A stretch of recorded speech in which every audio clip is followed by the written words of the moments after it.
আসসালামু আলাইকুম। আমি আপনাদের আজকে দেখাতে যাচ্ছি আমাদের সাসিনা দরবার শরীফের পীর সাহেব হুজুর ঢাকায় চিকিৎসাধীন অবস্থায় ইন্তেকাল করেছেন। তার জানাজার নামাজের উদ্দেশ্যে আমরা অসংখ্য লোক একটি ট্রলারে রওনা হলাম।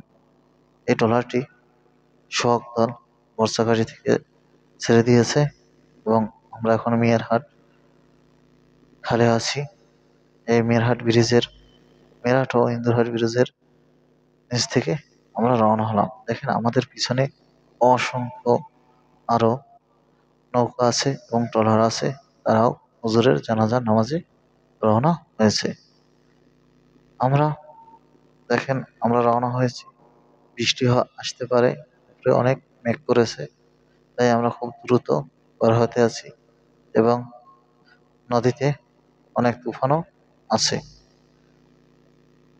দেখেন হালকা হালকা বৃষ্টি পড়তেছে, তাই আমরা সবাই শস্যিনার উপরে উঠলাম। এখন বর্তমানে আমরা শস্যিনার মাঠে আছি। অনেকেই উজু করতে আছে এবং অনেকেই পীর সাহেব হুজুরের জানাজার জন্য আসছে এবং তার রূহ মাগফিরাতের জন্য দোয়া করছে। দেখেন অসংখ্য লোক আছে, হাজার হাজার লোক সাসিনাতে তার হুজুরের বিদায় বেলায় আসেছে।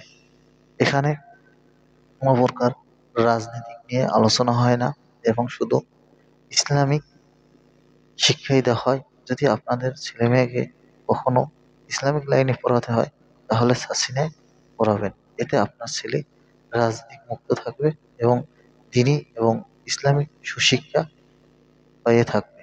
তাই আমার ভিডিওটি যদি ভালো লেগে থাকে তাহলে প্লিজ সাবস্ক্রাইব